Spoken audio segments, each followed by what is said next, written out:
Hey everybody, welcome back to Jordan Samuel Skin Talks. How you doing? These videos are going to be weeks apart, but I feel like I was sitting so low, or the way the camera was, it was just my head talking to you, so we're sitting up today. Okay, I don't know what order I'm putting these in, but we're going to have a fall fragrance and a fall candles. However, the fall candle is going to be fall candles that are not pumpkin and or gourmand, because I feel like those are covered. They're dime a dozen. All great, no shade, love them. I can rattle off a bunch right now. We have Nest Autumn Plum, we have Nest Pumpkin Chai, we have Nest Madagascar Vanilla. I listed all the Nest candles, but I mean there's so many. Pumpkin, chai, spice, gourmand, they're lovely, they're amazing. However, not everybody wants that. And especially because it sort of goes in waves, right? You have September, the fall of September, the fall of October. And then a lot of people like those scents more early November, and then they go into their more traditional holiday or Christmas scents with pine, eucalyptus, camphor, etc.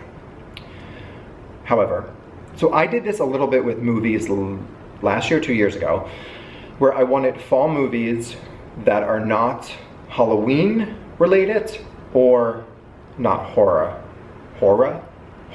related, which there are a ton of them. But when you think fall or Halloween, but when you think October or fall, you automatically get recommendations for horror movies or Halloween movies. And so I was sort of feeling the same way with candles. I have two of these lit today because it's a little bit of a dreary day, so I'm going to be a little careful handling them because I don't want to blow them out. We got to get that, burn going all the way out. First, no surprises, is Harlem Candle Company. Their Langston scent. So, of course, it matches our beautiful blue and gold decor. This one is currently lit. So this is Langston, which is the essence of tobacco and amber. Oh my God, it's so good. I do believe Langston is my favorite. It's hard. There's Josephine, there's Lady Day, there's Speakeasy. But Langston is probably my most repurchased Harlem Candle Company candle. And it really shines right now. It really shines right now. And the notes are nutmeg, clove, leather, jasmine, vanilla, sandalwood, amber.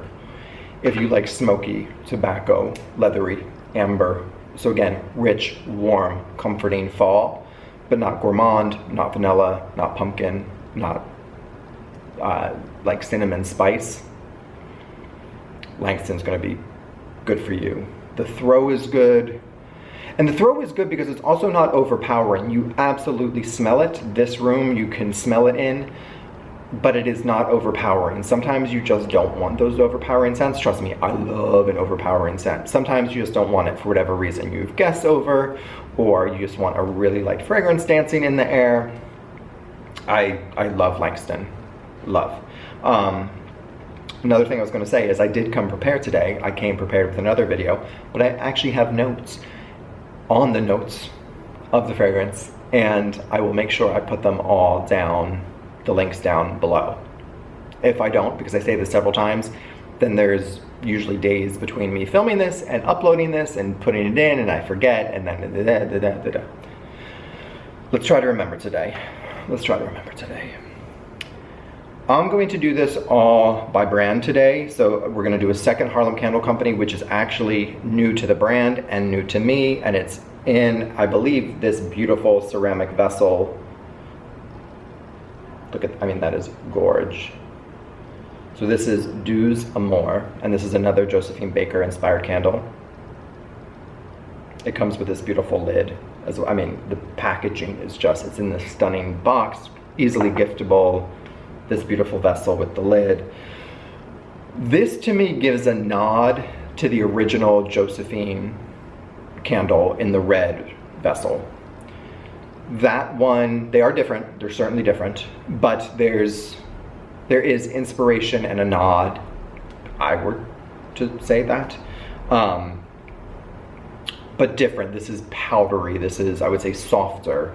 Again, the throw is beautiful, but slightly softer. This is, and now, it's so funny, a lot of the candles, when I'm going to read the notes today, are slightly different than I would explain them if I was explaining them blindly, which is interesting, no? Yes. I was rudely cut off. So I was prepared with the fragrance and the fragrance notes. I was not prepared with the charge of the battery, though I thought I was, but I've been chatting today. We were at the notes for Deux Amours from Harlem Candle Company. Now again, when I say these notes, like I said, it's really interesting. When I get to the third candle, the notes they describe, I don't know if they're trying to pull one over on us, but I'll tell you what I think. Anyway, Deux Amours. They're not, Terry and Harlem Candle Company are not trying to pull one over on us. This is another company. Deux Amours, bergamot, cinnamon bark, ylang ylang. The cinnamon bark is interesting because it's definitely the warmth in there, but I pick up on no cinnamon. Outside of like rounding out the warmth of it, it's like maybe dusted through there. It's not a prominent note.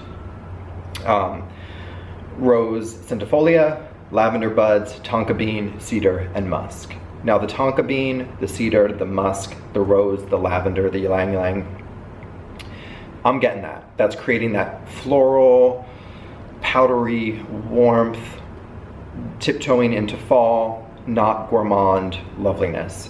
The cinnamon bark is the only thing I would say,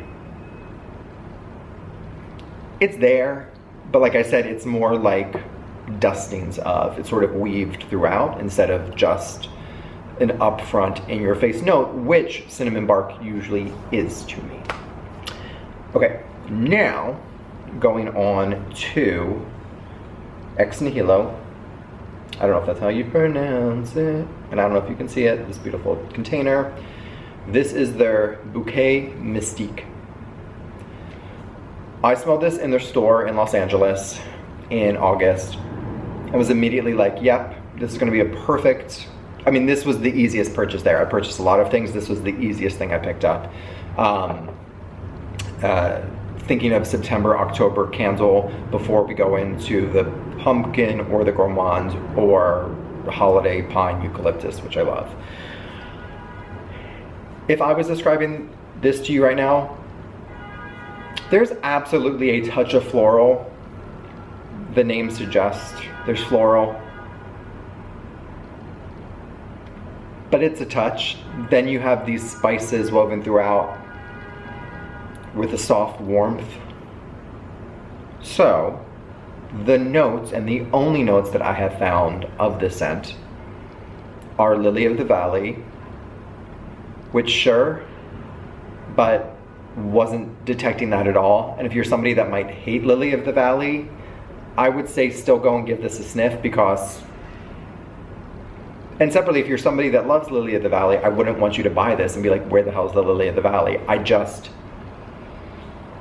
It's either taken over by other things and it loses what I think of as Lily of the Valley, or it just is a different representation. Then tonka bean, which I totally get. There is that softness, there is that warmth. And it says incense. Okay, I can get on board with the incense. I would say it's a much more spicy incense. This to me smells like crushed spices, tonka bean, and something else, which maybe is the mystique of it, which is why it's called Bouquet Mystique. All of that aside, it doesn't matter what the notes are. This smells and burns and throws so damn good. It is an expensive candle, it is a pricey candle, but the cold throw is amazing, the hot throw is amazing, the burn is beautiful, the vessel is beautiful, and the fragrance is excellent, excellent, excellent. All of these are. But because the Harlem Candle Company ones, to me, the notes I'm giving you are actually what it smells like. I'm just saying, with the Ex Nihilo, go and smell it if you're curious about it. Don't take what you read about it online with the notes. Those are the current candles, because I'm on like a candle buying freeze because I know we're about to go into my November 1st rule, which is on November 1st, I get to burn all the holiday candles, no matter what they are, whether it's a pine tree, whether it's a Christmas tree, whether it's a cranberry orange, whether it's a cinnamon, like, I go heavy with the holiday candles November 1st. So to not be tempted, I'm not purchasing other candles right now, but there are 2 other candles that I wanted to talk about that I highly recommend that tick the box for fall warmth indoors, but not pumpkin and not gourmand. And that is Joe Love's Log Fires. Beautiful fragrance. Really, in terms of fragrances that are logs or woods or log fires, I would say Joe Love's is the most authentic. The one thing I will say about it is for a small room. The cold throw is very good. The hot throw is okay. It's okay in a small room. So it would be like you're burning it in a bathroom or you're burning it in a small bedroom. It's not for a space like this, and if it is, you're looking at trying to get multiple candles to do that. That is a note that I want to put out there because it is an amazing fragrance. It is an amazing candle. But you're going to need a few if you're scenting a large space, and they have a huge one. It's like $500, but they do have a huge one. But you need a few of the smaller ones. But it truly is fall, October air, and it's so good, and it is so true to the name. It's just the only thing I would note to you is the hot throw of it. Then, and Vanessa Goals to Get Glowing, funny enough, posted about this and said, oh my God, I was just at a restaurant and I went into the bathroom and it smelled so beautiful. I took a photo of the candle in there, and she posted it on her stories on Instagram. And I messaged her and said, you have to be joking. I was in, not the same restaurant, but a different restaurant in June with the same candle burning, and I took a photo of it because I was like, oh, I want to get this. It's by a company called Keep, K-E-A-P, Brooklyn, so Keep BK, and it's their wood cabin scent. So again, it's in that same family of the Joe Love's Log Fires. However, this one has more of, I feel like Joe Love's Log Fires straight up smells like log fires, where the wood cabin is definitely a perfumed version of a wood cabin. So it's beautiful and woody and smoky and foresty, but it's a elevated, perfumed experience, if you will. The notes are cedar, Palo Santo, and fireside embers, and it is totally that. This now was in a small New York bathroom, so I cannot speak, and I haven't had it yet, but it is on my list of I have to get. Small business, obviously want to support that. Love the scent. The scent in the bathroom, the throw was amazing. So it's definitely an excellent throw in a small space. I don't want to speak out of turn. I would be shocked if it is not a good throw in a large space, because the throw in the small space was a lot. So I would think it would hold up just fine in a large room like this. Haven't tried it, don't have experience, so I can't fully say. If other people have, let me know down in the comments. But those are my 1, 2, 3, 4, 5 recommendations that I've either enjoyed in the past, have enjoyed smelling in a New York City bathroom, or have burning in my house for September, October home fall fragrances that are not pumpkin, chai, gourmand. Love those, but you can find them everywhere. These are a little bit more unique and hard to come by. Not hard to come by, but hard to find really good ones that are ticking the box for those things. But I will put all the links down below. I hope you enjoyed that video. I hope you're having a lovely October. I hope you're staying warm, oh my God, staying warm, staying safe, and staying dry. And until next time, thank you for watching. Bye.